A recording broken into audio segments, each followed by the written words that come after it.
મામા મારે કામ છે. શું કામ છે? મામા મારે 1 લાખ રૂપિયા જોઈ છે. 1 લાખ હા મારી પાસેથી? હા કેમ નો દઈ શકો? તને શું લાગે છે આ નોટું છાપવાની મશીન રાખી છે મેં મારી પાસે? મામા નો દેવાયું તો નો દ્યો. આમ બહાના શી ના કાઢો છો? તો મને એક વાત કે આ 1 લાખ રૂપિયાનું તું કરીશ હું? મામા હા આપણને નોટું છાપવાનું મશીન મળી ગયું છે. એમ? ક્યાંથી? તારી ચાલીની ઉભરાતી ગટરમાંથી? મામા શું તમે અંધોય મૂડ બગાડી નાખ્યો. તો કેટલા સરસ મજાના સપના જોતો તો મામા. કોના સપના જોતો તો?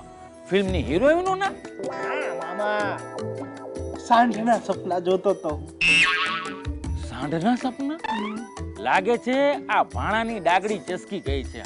એને સાંઢના સપના આવે છે. ડાક્ટરને બતાવવું પડશે, હોસ્પિટલમાં લઈ જવો પડશે. એટલે સાંઢના કોઈ સપના જોતું હશે? મામા તમે સમજતા નથી. આ સાંઢ છે ને ઓલા શેર બજાર વાળો સાંઢ છે. લે હવે તું શેર બજારમાં પડ્યો છે? મામા તમને ખબર છે આ લાખ રૂપિયા તો પરચુરણ કહેવાય, પરચુરણ. પણ જો આપણી આગળ 10-20 કરોડ રૂપિયા હોત ને તો શેર બજારમાં જ નાખી દીધા હોત આપણે. કેમ કેમ કેમ?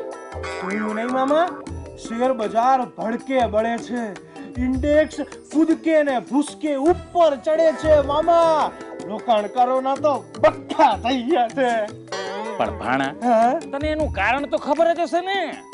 ખબર જ હોય ને મામા. આ ઓલો અમેરિકા વાળો ટ્રમ્પ છે ને એને ટેરિફ ઉપર 90 દિવસ આટું બ્રેક મારી દીધી છે. તો એમ મામા આપણે કેવું કરવાનું? જો આપણે શેર બજારમાં 85, 86 ને 87 દી લગીન શેર ખરીદે જ રાખવાના અને 90મા દિવસે ઊંચા ભાવે બજારમાં બધાય શેરને વેચી દેવાના. એમ? તને આ સલાહ દીધી કોને? કોણે દીધી એટલે શું મામા?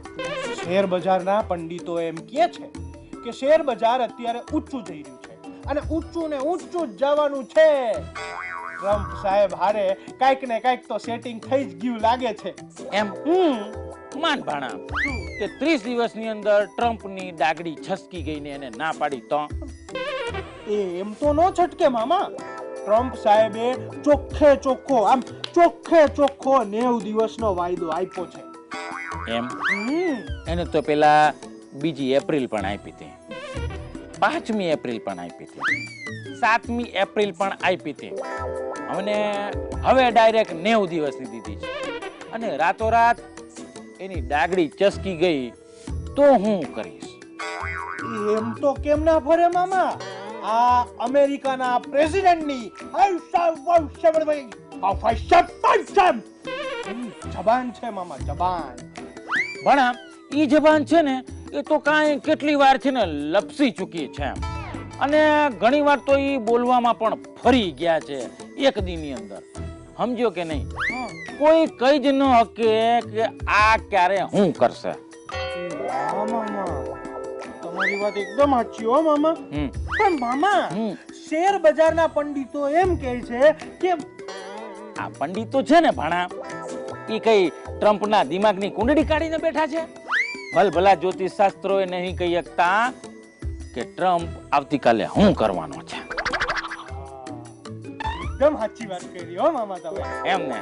તારા લાખ રૂપિયા બચી ગયા ને?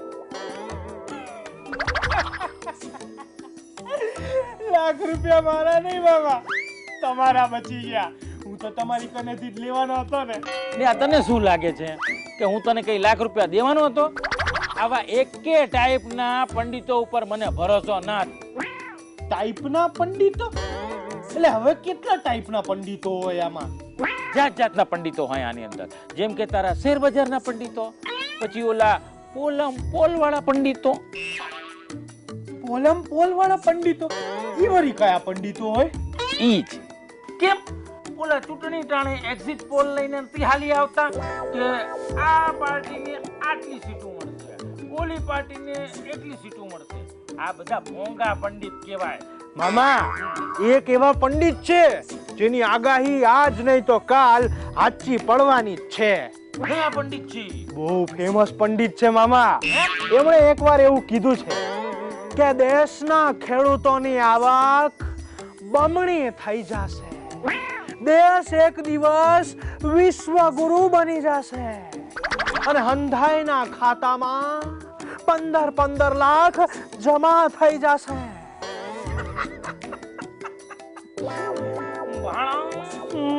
તું દિવસે દિવસે હોશિયાર થતો જાય છે. આખરે હું ભાણો કોનો? જગત મામાનો.